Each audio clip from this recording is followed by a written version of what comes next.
দারুণ। মানে বাংলাদেশের ক্রিকেট আজকে কোথায় আছে, এরকম একটা ম্যাচ দেখার সাক্ষী হতে পারবো সেটাও কখনো ভাবি নাই। মানে এটা কি করে সম্ভব? ১০০ রানে ১ উইকেট যেই টিমের টার্গেট ২৪৫, সেই ম্যাচে ১০০ থেকে ১০৫ রান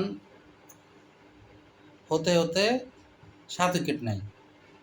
মানে বিশ্ব ক্রিকেট ইতিহাসে এটা বিরল যে ৫ রানে ৭ উইকেট চলে গিয়েছে, তাও আবার ওয়ানডে ক্রিকেটে। টাইগার কেন বলেন রে ভাই আপনারা?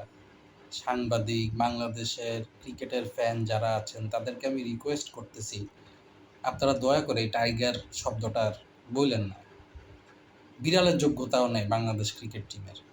পঞ্চপাণ্ডবের একজনও যদি আজকে থাকতো, আমার বিশ্বাস অ্যাটলিস্ট ২০০ রান পর্যন্ত যেতে পারতো বাংলাদেশ। এত ছোট একটা টোটাল চেস করার যোগ্যতা নেই আমাদের। মানে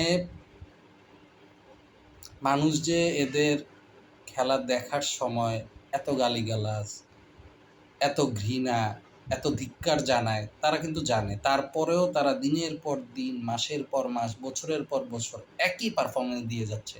আর লিটন দাস কোন মানে কোন যোগ্যতায় সে বাংলাদেশ টিমে খেলে, বিশেষ করে ওয়ানডেতে, যার শেষ ৮টা ম্যাচে ৪টাই 0। আজকে তার নবম ম্যাচ, লাস্ট ৯ ম্যাচ আজকে নিয়ে তার ৫টা 0 হলো। সো এবার আপনারা বলেন যে এই ব্যাটসম্যানটা কীভাবে বাংলাদেশ টিমে জায়গা পায়, যেখানে নুরুল হাসান সোহানের মতো প্লেয়ার, এরকম অনেক প্লেয়ার আছে যারা ঘরোয়া ক্রিকেটে প্রচুর ভালো পারফরমেন্স করতেছে, কিন্তু একবারও সুযোগ পাচ্ছে না এই লিটন দাসদের কারণে। সো আমি সিলেক্টর এবং বিসিবি সভাপতিকে সাধুবাদ জানাই।